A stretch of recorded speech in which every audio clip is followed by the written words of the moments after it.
अमरावती स्थानिक स्वराज्य संस्था मतदारसंघाच्या विधान परिषद निवडणुकीत आता रंगत वाढली आहे। नामांकनाच्या अंतिम दिवशी प्रमुख उमेदवारांनी अर्ज दाखल केल्याने ही निवडणूक तिरंगी झाली आहे।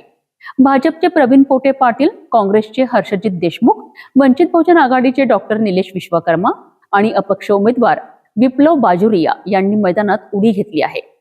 शक्ती प्रदर्शन, नाराजी आणि राजकीय गणितांमुळे ही निवडणूक आता अधिकच चर्चेत आली आहे। अमरावती स्थानिक स्वराज्य संस्था मतदारसंघाच्या विधान परिषद निवडणुकीकरिता नामांकनाच्या अंतिम दिवशी राजकीय वातावरण चांगलेच तापलेत। भाजपचे उमेदवार आणि माजी पालकमंत्री प्रवीण पोटे पाटील यांनी मोठे शक्ती प्रदर्शन करत उमेदवारी अर्ज दाखल केलाय। यावेळी पालकमंत्री चंद्रशेखर बावनकुळे, अनेक आमदार आणि भाजपचे पदाधिकारी उपस्थित होते। मात्र भाजप शहराध्यक्ष डॉक्टर नितीन धांडे यांच्या अनुपस्थितीची चर्चा रंगली। काँग्रेसचे अधिकृत उमेदवार हर्षजित देशमुख यांनीही कार्यकर्त्यांच्या उपस्थितीत अर्ज दाखल केला। माजी मंत्री सुनील देशमुख, आमदार बळवंत वानखडे आणि काँग्रेसचे वरिष्ठ नेते यावेळी उपस्थित होते। वंचित बहुजन आघाडीचे डॉक्टर निलेश विश्वकर्मा यांनीही समर्थकांसह उमेदवारी दाखल केली। स्थानिक स्वराज्य संस्था ही निवडणूक नगरसेवकातून प्रतिनिधी निवडला गेला पाहिजे, पण मागील अनेक वर्षापासून नगरसेवक हा कोणी इथपर्यंत प्रयत्न करत नव्हता की आपण ही विधानसभा लढू शकतो का। त्या अनुषंगाने अनेक नगरसेवकांनी जेव्हा फोन केले की आपण हा निवडणूक लढली पाहिजे, तर निश्चितच स्थानिक स्वराज्य संस्थेच्या ज्या समस्या आहेत वर्षानुवर्ष नगरसेवकांच्या त्या तशाच आहेत। त्याच्यावर कोणीच भाष्य करते की त्यावर लक्ष देत नाही।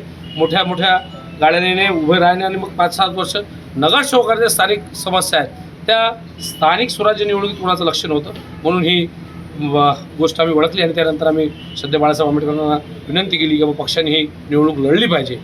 आणि राहिला दुसरा प्रश्न मतांचं बेरीज, तर निश्चितच अमरावती जिल्हा ज्या तिसऱ्यांदा मी नगरसेवक आहे, आता माझी नगराध्यक्ष तिथं संपत्ती निवडून आली आहे।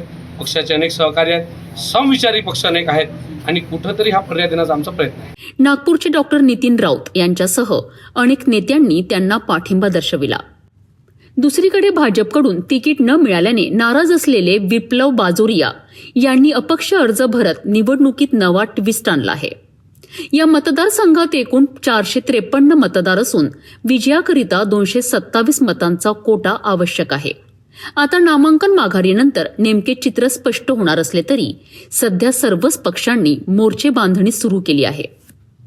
अमरावती विधान परिषद निवडणुकीत आता चौफेर लढतीचे चित्र निर्माण झाले आहे। कोणाची रणनीती यशस्वी ठरणार आणि मतदारांचा कौल कोणाच्या बाजूने जाणार याकडे संपूर्ण जिल्ह्याचे लक्ष लागले आहे।